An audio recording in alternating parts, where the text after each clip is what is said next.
U of D High has a tremendous history. We were founded in 1877.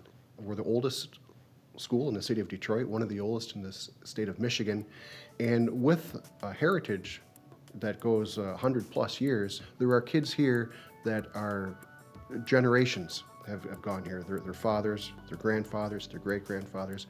But the other thing that's nice is you don't have to have been here for generations to be part of this institution. As soon as you step in, you are an inheritor of that heritage. Just the environment is really special because when you're here, you feel like you're surrounded by people that are like your brothers. At a lot of other schools, you have to find a place to fit in, and sometimes it's really difficult just to find somebody that is like you. But at U of D, I don't ever feel like I'm alone. We have a very diverse population.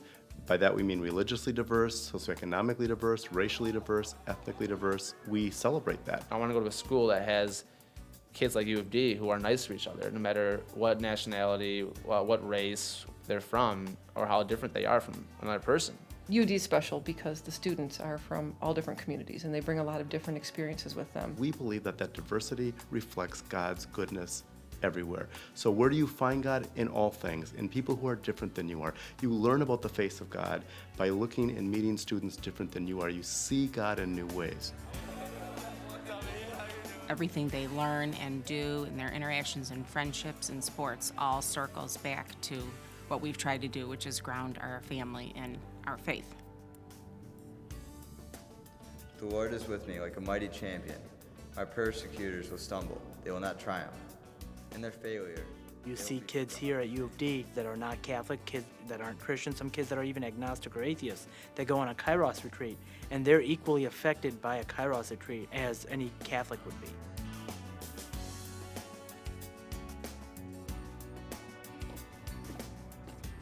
Everyone knows we have a great service program. Our kids take the Men for Others motto seriously. Service is not an opportunity, it's also a privilege to go out and help others. Where it really comes into play is what my sons do outside of being at U of D, and how, because they do things that are the Men for Others type of thought, then they want to go and do something outside to help someone else.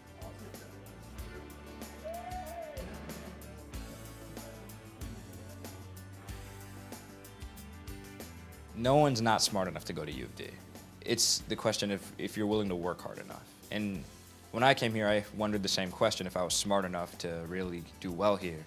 But there's also other kids here who are willing to help you, and teachers that are willing to help you after school, before school, if you really need the help. They're very willing to make sure that you are learning. It's not just a, here's your homework assignment, good luck. Teachers here at U of D are willing to spend their time to make sure that you succeed. It's not really about the class, it's about the student. It's not about, does the class get an A average? It's, does everyone understand the material? Does everyone grasp the material? Is everyone interested? As long as teachers see that you're applying yourself and that you're not giving up, they will always push you. They won't let you falter, I guess. The teachers know the capabilities of the students that are here, and they're going to push them according to those capabilities. And they're not going to ask students to do more than what they think the student can do himself. They get some opportunities to experience different things and find out what they really do like and what they're all about, a little bit more than they did when they first walked in the door. I play 3 sports, football, wrestling, and lacrosse. So it's kind of hectic during the school year to schedule everything and go to practice and clubs at the same time. But I found a way to do it pretty much. I'm an editor for the newspaper. I joined the swim team my freshman year, the only sport 4-year varsity. I'm also president of the NHS, National Honor Society. So these are things I'd never thought about doing back when I was starting in high school or in the 8th grade.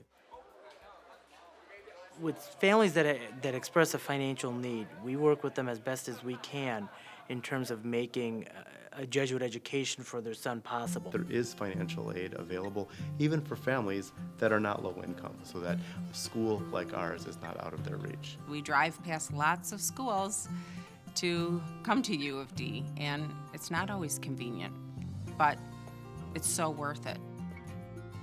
I've been here at U of D for 4 years now, and I can easily say that it has been the best 4 years of my life. coming here to U of D has opened new doors for me in terms of, social life, but importantly, beyond that, college as well. And I couldn't imagine myself anywhere else other than U of D High. It's kind of fun to work with the students who are so driven and compelled to want to do more all the time. I think U of D has been one of the best decisions both my parents and myself have made. They really are showing them that there's so much more to this education than just what happens in this building with the books and the teachers and the tests. It's all about preparing their whole person. You need to be at U of D High because it's going to give you the most out of your high school experience. It's going to allow you to develop, grow, and impact the world in ways that you might not have imagined as being possible. It's going to allow you to touch the lives of others and to grow yourself as well.